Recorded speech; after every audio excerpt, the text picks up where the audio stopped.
Evening. My name is Jonathan Analik, the chair of the steering committee of the Esther Robb Holocaust Museum and Goodwin Education Center, one of the departments of the Jewish Community Relations Council of Southern New Jersey. Our volunteers and professional staff work tirelessly throughout the year to teach the history and lessons of the Holocaust to students, teachers, and community members throughout the South Jersey area. Tonight, we are happy that you've joined us to commemorate International Holocaust Remembrance Day. It may be 77 years since the Holocaust ended, but it has been only days since the frightening incident in Colleyville, Texas, that sadly reminded us of the never-ending need for education to combat anti-Semitism and hate in all its forms. Since 1953, Yom HaShoah has been the Jewish community's day for internal reflection and is observed in the spring, usually April or early May. It began in Israel and provides an opportunity to honor the victims of the Holocaust along with their liberators and those who helped them survive, to recognize the achievements of the survivors and refugees who have given so much to society, as well as an opportunity to educate children, to unite in passing on the torch of remembrance. Yom HaShoah is usually commemorated by Jews in synagogues or on Zoom and at other Jewish community events, as we do each year in our community, and will again do this year on the evening of Wednesday, April 27th. So be sure to mark your calendars. In 2005, at the request of the State of Israel, a United Nations resolution established the 27th of January as International Holocaust Remembrance Day to mark the anniversary of the day that the Auschwitz-Birkenau concentration and extermination camp was liberated in 1945. The UN urged every member nation to honor the memory of the Holocaust victims and encourage the development of educational programs about Holocaust history to help prevent future acts of genocide. It rejected any denial that the Holocaust occurred and condemned all manifestations of religious intolerance, incitement, harassment, or violence against persons or communities based on ethnic, origin, or religious belief. He called on everyone, regardless of their religion or ethnicity, to remember the victims of the Holocaust and preserve the Holocaust sites that served as Nazi death camps, concentration camps, forced labor camps, and prisons, as well as establishing a UN program of outreach for Holocaust remembrance and education. Tonight, we are doing just that and using this anniversary for remembrance and education. It is our honor to welcome Pastor Chris Edmonds to speak to our community. Pastor Edmonds will share the story of his father's remarkable courage that he discovered after his father's death. I hope that you were able to view the powerful film, Footsteps of My Father. The film was made available to us by the Jewish Foundation for the Righteous, an organization that provides financial support to aged and needy non-Jews who rescued Jews during the Holocaust and preserves their legacy through a national education program. It is now my pleasure to introduce you to Pastor Chris Edmonds, who will share his father's story, as well as his own story with us. Pastor Edmonds has offered to answer questions at the end, so please feel free to enter those into the chat box, and Mike Bass, a second-gen member of our Rob Goodwin Steering Committee, will lead him through those questions. Pastor Edmonds. Well, thank you, John, and thank you, Helen. And it's a joy to be with all of you and everyone listening. I bring you greetings from my family and the good folks at Piney Grove Baptist Church in Maryville, Tennessee. Now, that's Murrayville in these parts. So I want to ask you, can you say Murrayville? If you can, then congratulations. You're now genuine, bona fide East Tennessee hillbillies. Welcome to the family. So glad to have you. And please know that our family loves you and your vital work at the Jewish Community Relations Council and the Esther Robb Holocaust Museum and Goodwin Education Center. I'm grateful for your tireless efforts and for the work that you do to teach lessons of the Holocaust. Your work is inspiring to help stop anti-Semitism and hatred of every kind. And as John mentioned, the hatred is not going away, it's growing. And so your work is much needed, and we're grateful for that work. And Helen, I just want to thank you and your Rockstar staff and your awesome donors for making great efforts to help our world be better and brighter. I also want to give thanks to Stanley Stahl and the Jewish Foundation for the Righteous for the incredible film, the award-winning documentary about my father. The film is powerful, as you've seen, and very inspiring. Every time I watch it, I'm moved. And their work on behalf of the righteous is just as powerful. I love Stanley and JFR, and I'm grateful to each of them who individually serve there, and for Stanley, and to each of you and Esther Robb Museum and all the work that you're doing for helping to extend my father's legacy. I'm so grateful that you've invited me to share his story. Now, before we actually get into the presentation, I do want to say that many of you have seen the film, so you know the story, but Dad's story is always worthy of telling and hearing again. I will share a few details that you probably didn't have in the film, and there's some things that will re-inspire you. And so I hope that you will listen with an open heart and ready feet, because listening is not all we need to do. We need to act. And so I hope that you'll be acting on behalf of doing what's right for others. We have gathered on this 77th anniversary of the liberation of Auschwitz-Birkenau. And so we are grateful for all that has taken place to liberate back in 1945, and for all the care that's been given to the incredible survivors. You know, Elie Wiesel of blessed memory said, "For the dead and the living, we must bear witness." And tonight we do that. And we need to do it tomorrow and the next day and the next day. We gather on this 77th anniversary in brokenness. And we remember, sadly broken, we remember the 6 million Jewish brothers and sisters who were brutally murdered by the Nazis, and of which 1.5 million were precious children who never, ever had a chance to grow up. That staggers my mind and my heart. And so we must never forget their beautiful lives. And I want us to just pause for a moment in silence and bow and reflect upon their beautiful lives.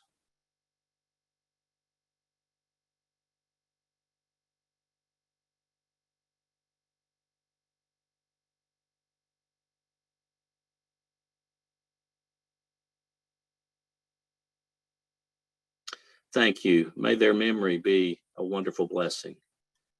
You know, in the midst of those evil days, we also bear witness to the great lights of hope and life. We're inspired by the lights of our cherished survivors, like Esther Robb, whose will to live and enduring legacy blesses us with wisdom and hope for better days. We also rejoice for the lights of our brave liberators who risk their lives to stop the Nazi atrocities and rescue our amazing survivors and save our world.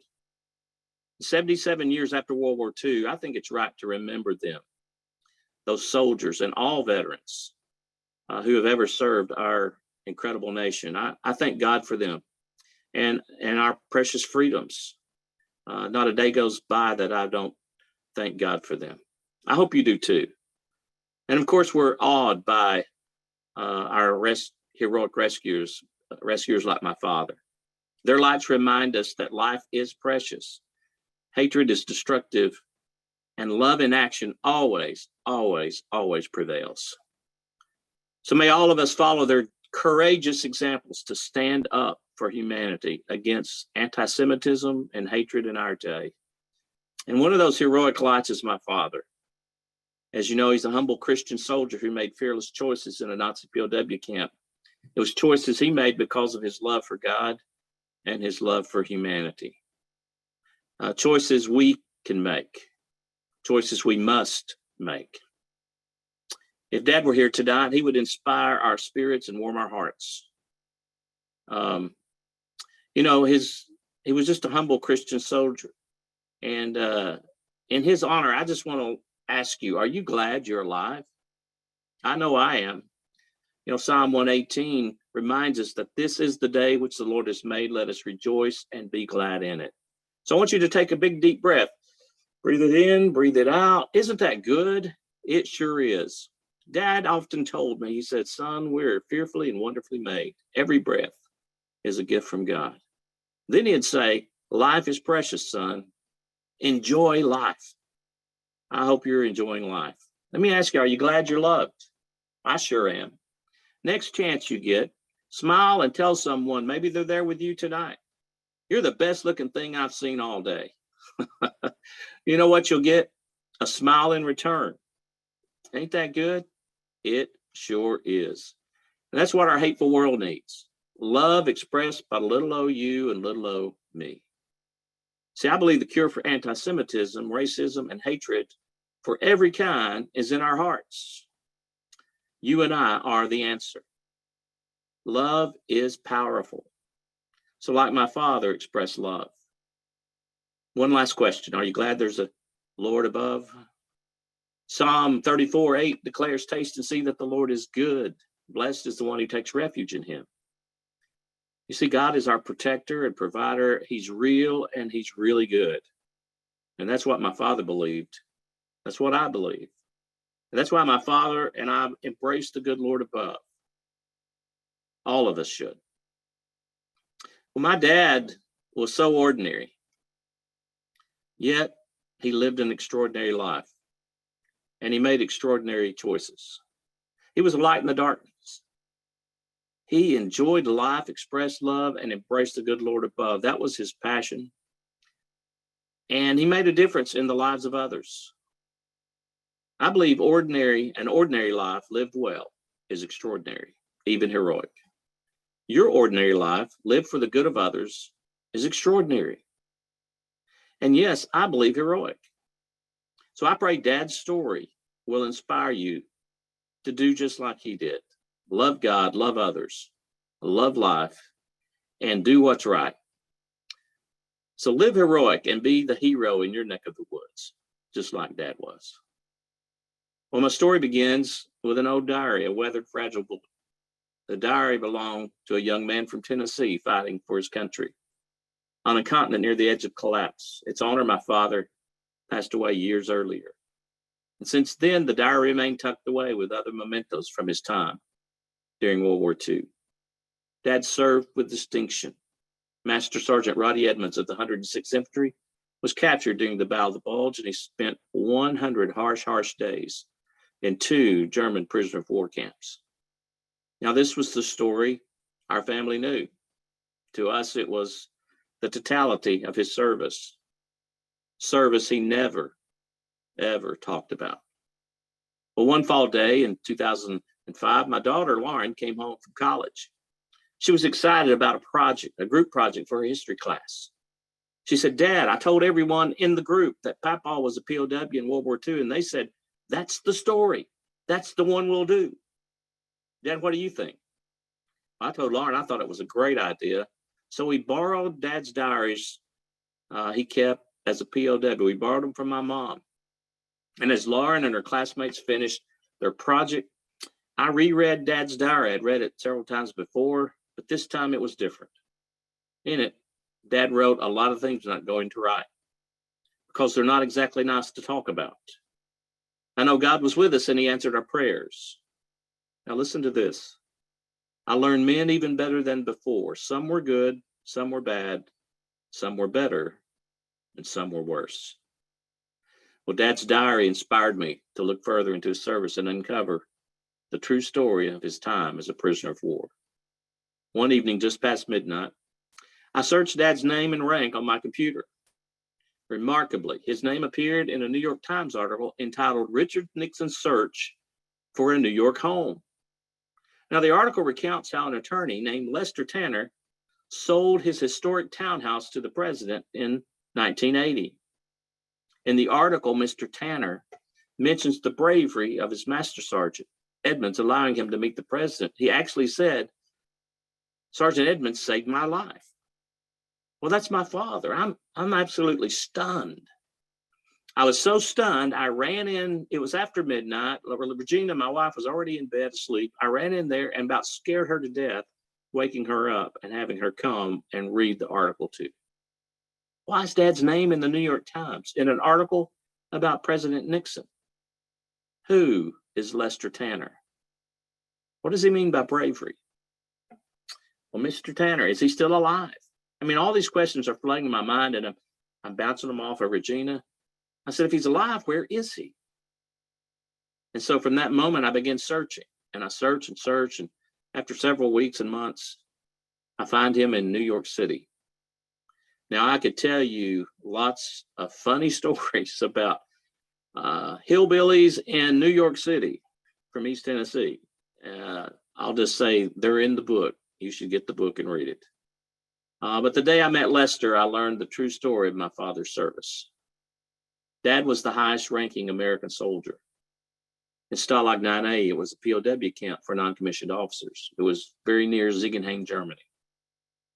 It was near the end of the war, late January 1945. Now, incredibly, even in the POW camps, the Nazis had strict anti-Jew policies. And they would segregate Jewish soldiers from non-Jews, sending them to their certain death in murderous concentration camps. American Jewish soldiers were told by the army to destroy their dog tags.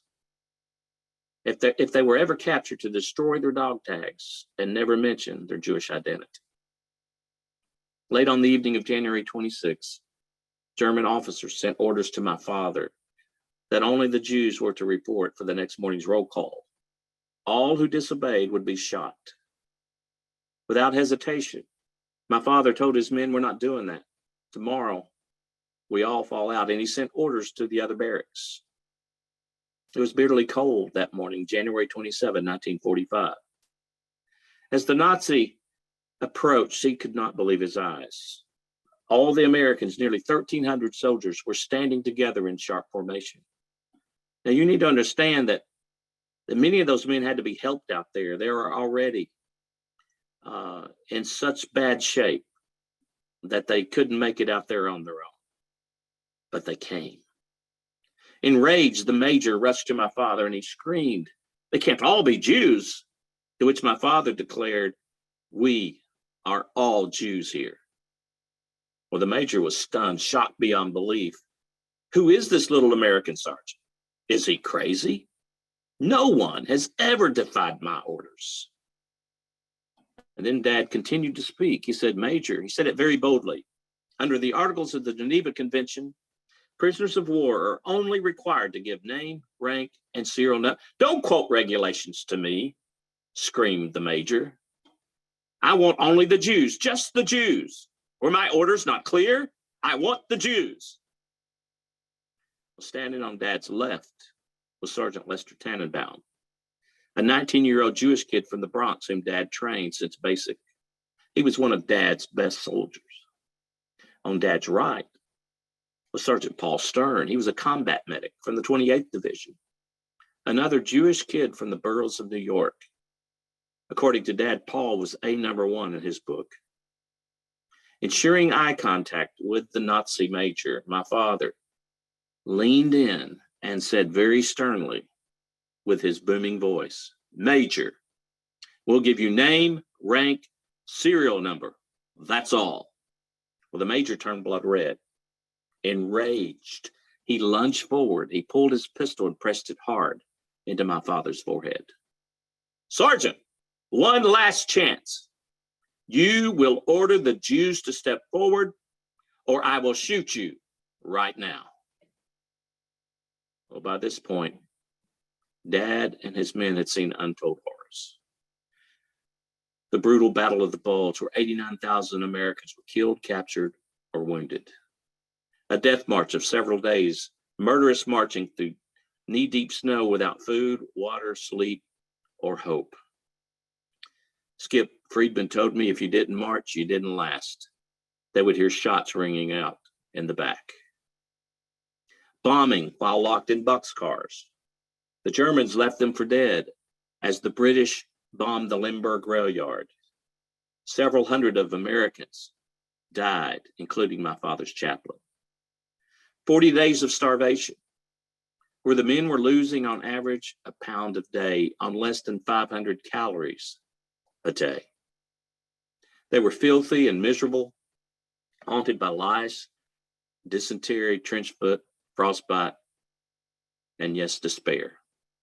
They were forever hungry, forever cold. Dad had been shot, interrogated, beaten, kicked, smashed with rifle butts, bitten by dogs, stripped of his dignity. And the one word that he shared with me of his experience over there, son, we were humiliated.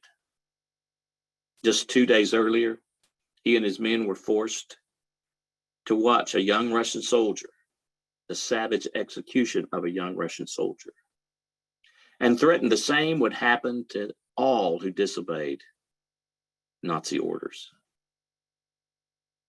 Maybe that's why Dad wrote in his diary, no one can realize the horrors an infantry soldier goes through. You get scared, and I mean scared. So don't let anyone tell you that Dad wasn't scared, and those men standing there with him in total unity weren't scared.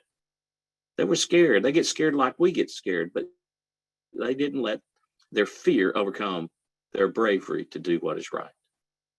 We must do the same. So there Dad stood side by side with his heroic soldiers. They stood strong, brave, resolute.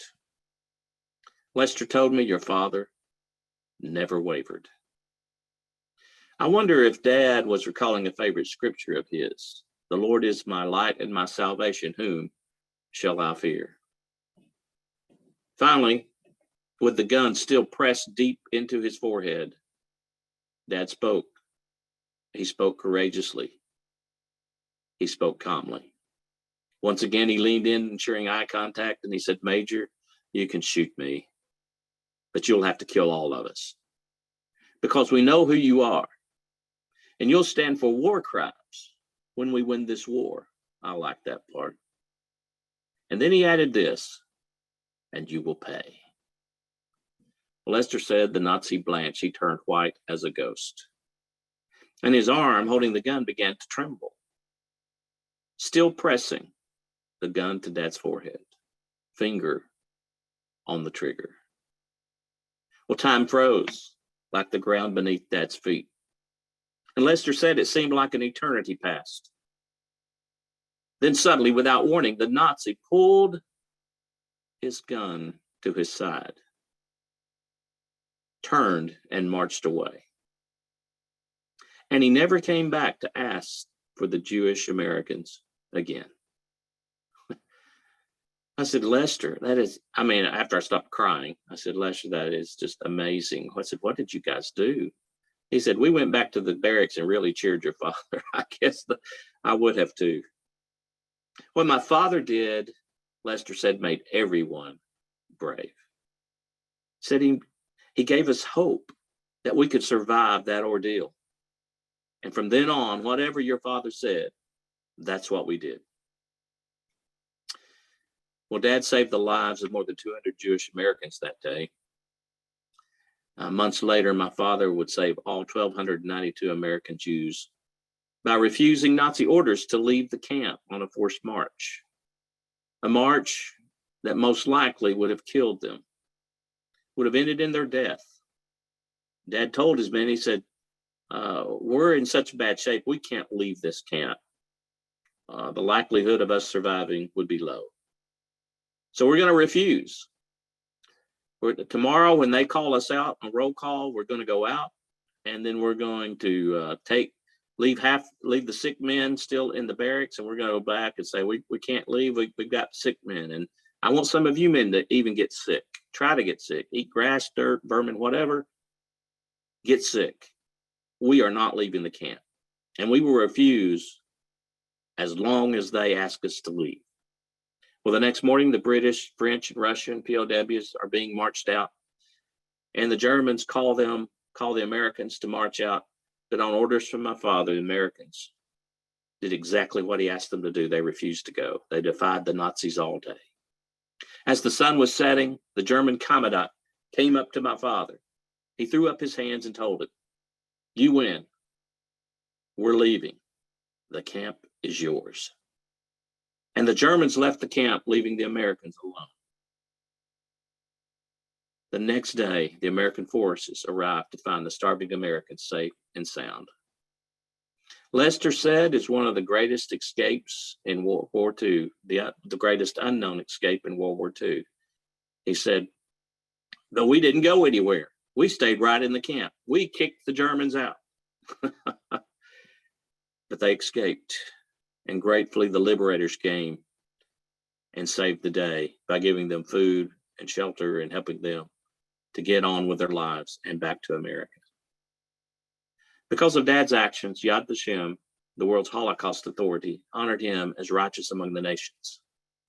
Righteous among the nations, as you know, is the highest honor given by Israel to non-Jews who risked their lives to save Jews during the Holocaust. Now, I already mentioned that Nazi Germany had an anti-Jewish policy, and they did. Discrimination, hatred, murderous acts against the Jews was widespread in Europe, and it was growing in the U.S. in the 1940s.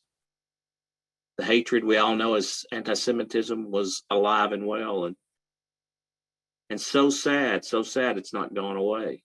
In fact, it seems to be growing. It is growing. Most of the religious attacks, over 60% of the religious attacks across the world, are against the Jewish people. And the non-religious attacks are typically against the Jewish people. It's got to be stopped. It's evil. It's wrong. And it didn't find a place in my father's heart, gratefully, and it must not find a place in our hearts. And we must pass that love for all on to others. And that's why our family is so honored to have Dad be among the righteous. It's the highest honor Dad can receive this side of eternity. And our family is forever grateful to the nation of Israel and to all the Jewish people. The historic ceremony held at the Israeli embassy in Washington was hosted by Israel's ambassador, Mr. Ron Dermer. Attending were Rabbi Lau, my Tennessee senators, with Prime Minister Netanyahu Skyping in live from Jerusalem. Also attending were a host of dignitaries from all over the world, including special guest President Obama, which was such an honor to have the president come and be a part of my father's recognition. He also brought along a good friend, movie maker Steven Spielberg. And I knew I was supposed to speak before the president a couple of days before we were in Washington already preparing for the ceremony, and I get a phone call and said I was going to speak before the president. Well, that's pretty humbling, to say the least. And then they called back and said, well, there's another person that's going to speak that you're going to warm up the crowd for, so to speak, that's Mr. Steven Spielberg. So I can take that off my bucket list, warming up the crowd for Mr. Spielberg and Mr. Obama. The unprecedented ceremony, it was no sitting president had ever visited the Israeli embassy in Washington. And so it was the first time, and it was an amazing moment. It took place exactly 71 years to the day after that fateful morning in the POW camp, the same day that Birkenau was being liberated. January 27, 1945 is when Dad stood up for his Jewish men. So on that same day in 2016, Dad was honored as only the 5th American and the first U.S. soldier to receive that great honor. And he's the first of the righteous recognized for protecting American Jews. It was a remarkable evening. I hope the next remarkable ceremony will be at the White House to present Dad the Congressional Medal of Honor. And hopefully he will also receive the Congressional Gold Medal. He's being considered for both. And I think he deserves one or both. I hope you do too. Dad's also, he's always been my hero and has always been a blessing. And we've always been proud of him, but we're especially proud of him, more than proud of him, for what he did during World War II. And we're glad that we've learned his story and for the decisions he made. It's been such a blessing to be able to share his story like I am tonight, to folks all over the world, from students all the way to heads of state. What an honor. But my greatest blessing has been meeting some of the men and the families Dad saved.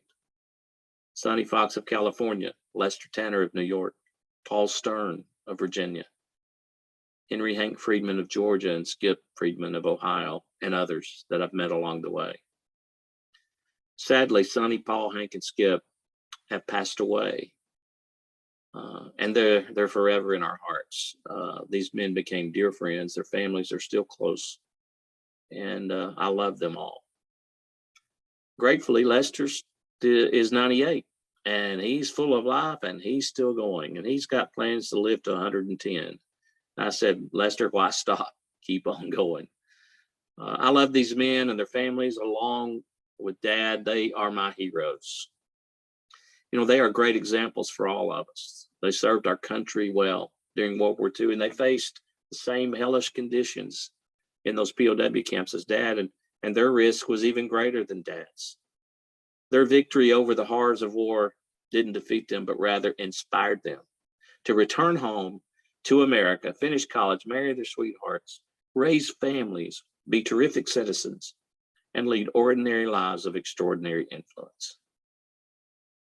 My dad's legacy are these men, and all the 1,292 men he saved in that POW camp, including their children, their grandchildren, their great-grandchildren, and generations to come.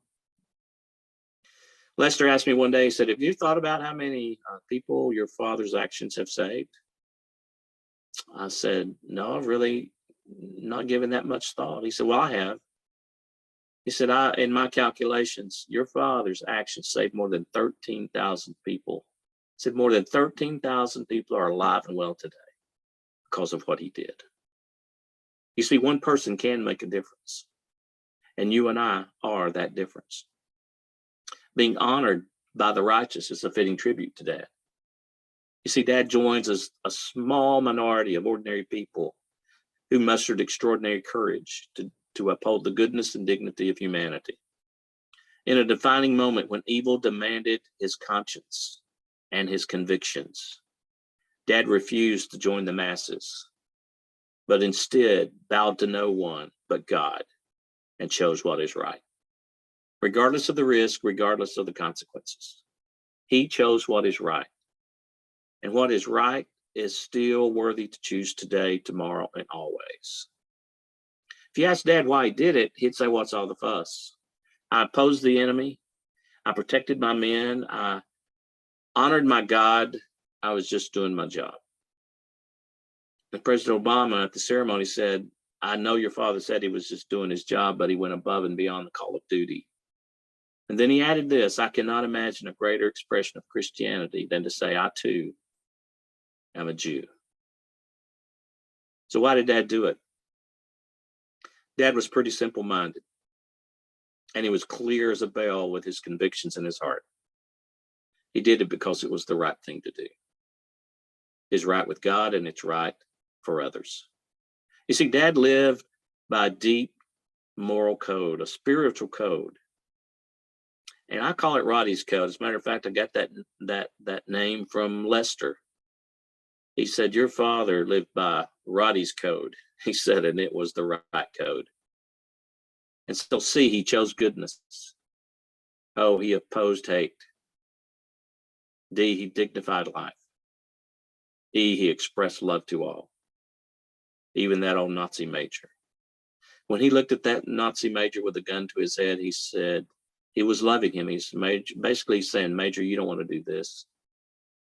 If you do this, you'll regret it the rest of your life, and you will pay for it. Don't do this. So Dad spoke the truth in love. And Dad lived by that one eternal truth that there is a God and God is good. And he also believed that because of God's love, even though it's free, it has one essential responsibility. We must be good to one another. Or as Jesus said, we must love one another, even our enemies. And the Old Testament reminds us that we are our brothers and sisters' keepers.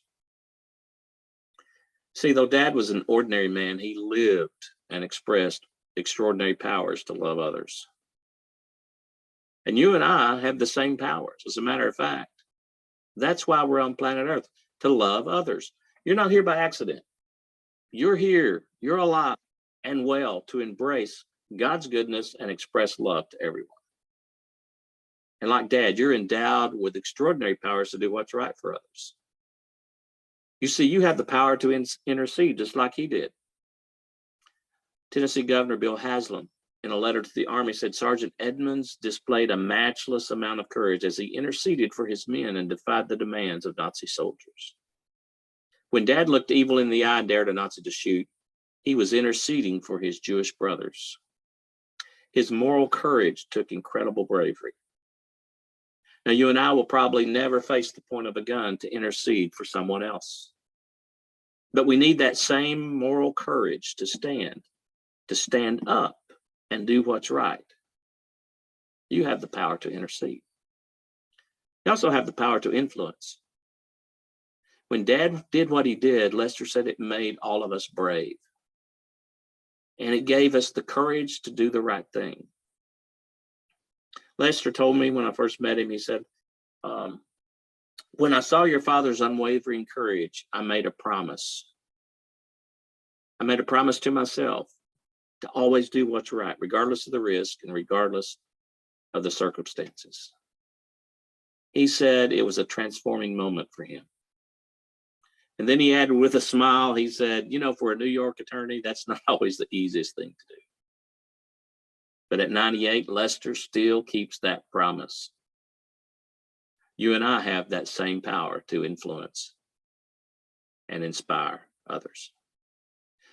And that influence helps inspire others. Skip Friedman told me, I will never forget your father. Said he was very stoic and he would take nothing off of people, especially the Nazis. He was a great man. Paul Stern shared, your father's courageous actions has burned in my heart and my soul since that day. He said, I will always love him. And Hank Friedman said, your father's faith amazed me. Said when he called us boys on that boxcar when we were stuck being bombed in that Lindbergh trading yard, and we were tearing each other apart and trying to tear a hole in the side of that boxcar to get out. Said your father said, I heard the voice of with a southern drawl on the other side of the boxcar. Said, boys, if you've ever prayed to God, you need to pray. Pray, boys, pray. He said all of us got quiet and we got calm and we prayed. And then your father led us in prayer. He said, I'll never forget that. He said, we prayed and he said, God will save us, boys. God will save us. Pray, boys, pray. He said, we prayed like never before. And he said, I speak of him often. Lester added, not a day goes by that I don't thank God for your father. He said, Roddie could no more have given over any of his men to the Nazis than he could stop breathing. He just couldn't do it. You know, that's the way we need to be in our convictions. And we need to intercede and influence and inspire others through those convictions. Lester went on to say, he not only saved my life, but his life inspired mine. So you have the powers to intercede, influence, and inspire. Extraordinary powers in ordinary you. Powers activated only when you invest in others. You see, you're here to make a difference in your family, in your life, in your community, and all that you meet. Your life counts. Your choices matter. Like my father, will you choose to live heroic by investing in helping others? Our world is hurting and our world is desperate for heroes. not superheroes, but ordinary folks like you and me who choose good over evil, right instead of wrong, love rather than hate, service over self. Dr. Martin Luther King proclaimed, "I believe that unarmed truth and unconditional love will have the final word." Well, I'm grateful that love had the final word for Dad and his men. You see, words are powerful.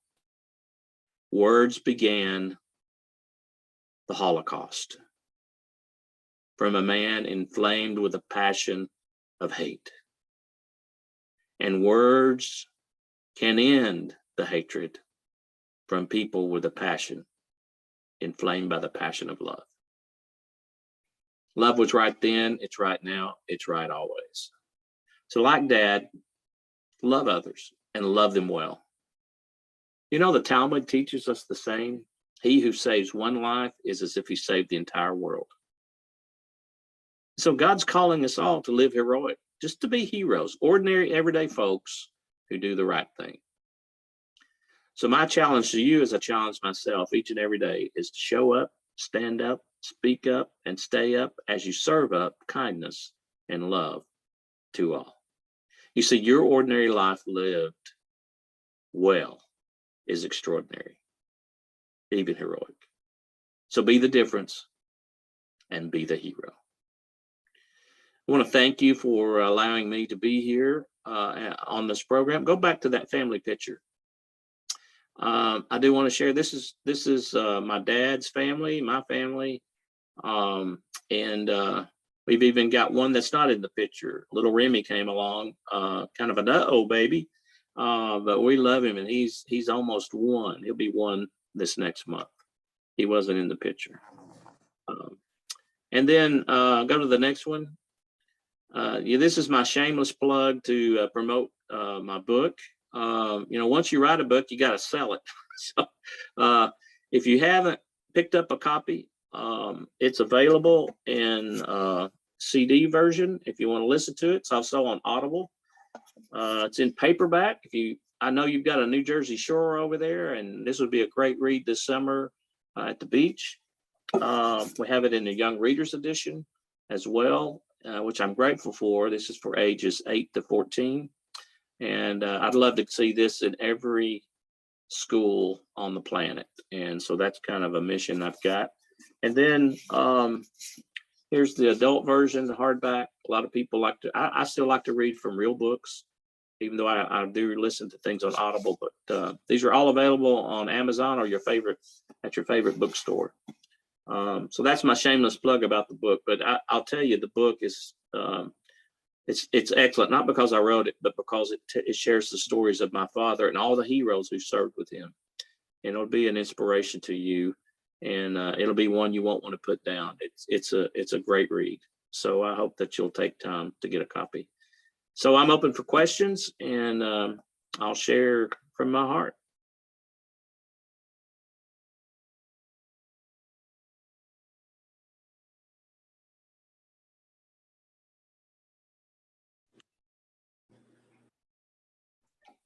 Apologies, couldn't unmute myself. So Pastor Edmonds, I have to thank you very much for that inspiring story and that inspiring talk to us. Very, very heart touching. I guess one of the first things that comes to mind, if I may, you mentioned that there were 1,292 men that your father was overseeing, yet not one of them apparently came forward to even tell the story or mention his name until you saw it in the New York Times. I'm just curious if you had a thought, maybe why, or did it involve your father's inspiration or something that maybe nobody talked about this? I mean, it's a great story. It's an incredible story and lesson. It is an incredible story and lesson, and I'm grateful that we know it. I mean, it lay in the ashes of the Holocaust for over 70 years before we found out about it. And so I'm grateful to Lester for sharing it for the first time. Lester had never shared it with his family. None of these men had shared that with their families. And when I would show up at the families' homes to interview these these dear friends of mine now.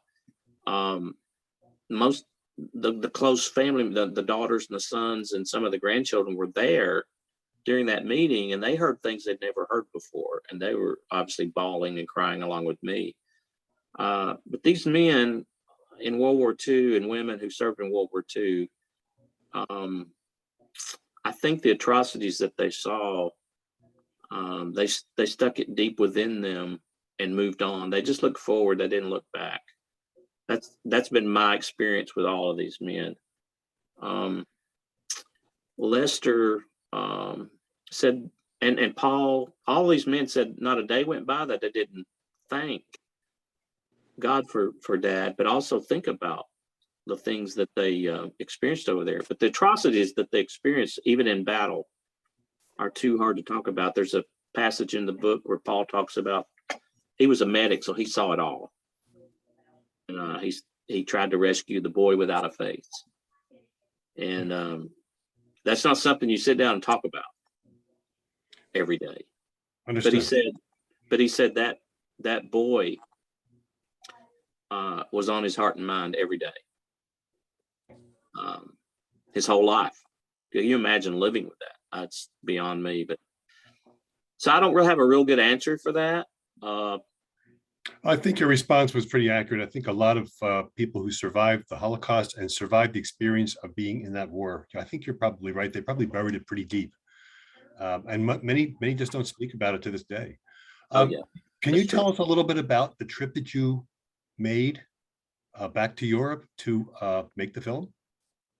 Yeah, I was in Huntsville, Alabama, teaching I was teaching at the Department of Defense, a class on leadership. I was just one of the instructors, and I get a phone call early one morning from Stanley, and that's when she invites me. She says, "Is this Chris Edmonds?" And I said, "Yes, it is." She said, "Is this the real Chris Edmonds?" I said, "Well, it's the only Chris Edmonds I know, so yes."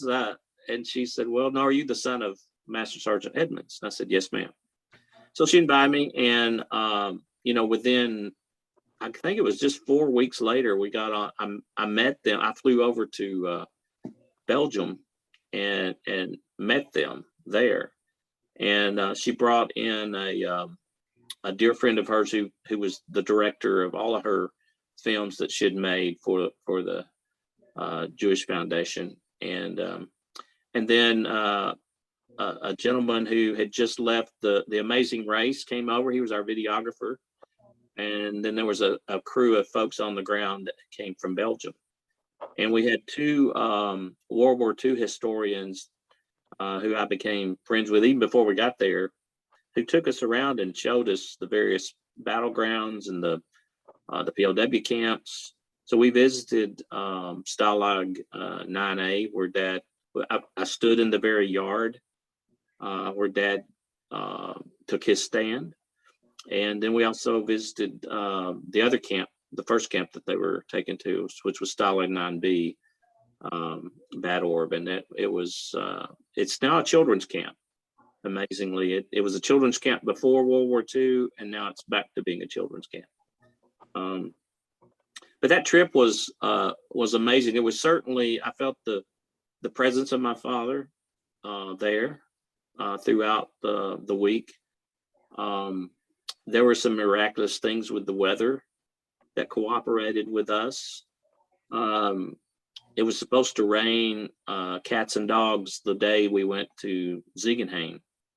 And because I'm a pastor, I guess Stanley and some of the guys there kind of made me the prayer weather vane and say, "Hey, throw up some prayer." Well, thankfully God heard those prayers. I did pray and God heard those prayers. I wished I could make that happen all the time. But anyway, he heard those prayers. But on that particular day, the rain held off. It was kind of misty and damp during the day, but it wasn't raining. And just as we finished, they were actually videoing me, and I don't think it's in the film. There was a rainbow that came out, very vivid and beautiful rainbow that looked like it arced from me all the way back over to the yard where Dad made his stand. We got some pictures of it. It's pretty powerful. And as soon as we closed the door on the trucks and the vans, the rain came. Pretty amazing. I found a piece of shrapnel over there. I was in the battlefield where Dad and the 422nd Regiment, which is part of his regiment. It's this, matter of fact, I don't know if I've got it right here. I think I do. I'll show it to you. I got it in a plastic bag. This is a piece of shrapnel that my foot stumbled over. It's from the side of an 88 millimeter. And it's heavy as it can be. And that's what the Germans were shooting into the treetops, and they would splinter and go through and become shrapnel that would pretty much annihilate a human. And that's the experience that those men were having during that ferocious battle, those days of battle before they were captured. So it's like Dad said in his, his words in his diary really came much more vivid and clear over there, because he said, there's some things I'm not going to write because they're not nice talking about. And those historians, good friends of mine, would tell me those stories while I was over there. They are horrendous. Thank you for sharing. We have a question in the chat. What was the reaction of your family, the children, when they found out what you found out? You told us that you found out something about it in the middle of the night, Googling. Yes. You woke your wife, but eventually, obviously, the whole story came out that nobody knew about. So how did the family and the children react? Oh, they have been so blessed and amazed at his story. My daughter Lauren, one of my twins, my twins are teachers. They're kindergarten teachers, and so they see the power of teaching, and they're so grateful that the lessons from my father are being taught all across the world. Yeah, it's changed our family for the good, not for the bad. Dad was always a special guy to us, but see, when Lauren and Kristen were born, the twins, they were 6 months old when Dad passed away, and Alicia was 3 years old. So they really didn't know him. So they've become to know him much more deeper, and obviously they love him even more. They loved him because he was their their grandfather. But my grandkids think Papa Roddie's cool, because he was so brave and so strong. And one of my grandchildren is named Roderick. He's named after my dad. He's 5 years old, and he's a ball of energy, I'm telling you. But they all certainly had a great role model, that's for sure. Well, and they're good kids and good grandkids, and I don't take any credit for that. But Dad was a great role model. Even before I knew this, he was my hero. He lived. He wasn't perfect. Now, none of us are. But he was wise. He was witty. He was on top of his game most of the time when it came to serving God and serving people. That was his. Yeah, he had a job, and he provided for us well, but that wasn't his goal in life. His goal was to lift up people and serve God, and he did really well at that. Thank you. We have an interesting question in the chat. Can you comment on McCann County, Tennessee School District's recent decision to ban Art Spiegelman's Holocaust book called Mouse from the 8th grade curriculum? And what could we do to help convince a school district like that to reverse their decision? Are you familiar with that? I am not. I had not heard about that, so I'm glad you said that. So what district is it? It's the get the full name of it. McMinn County, Tennessee School District. McMinn County. Okay, yeah, we're about an hour away from McMinn County, I think.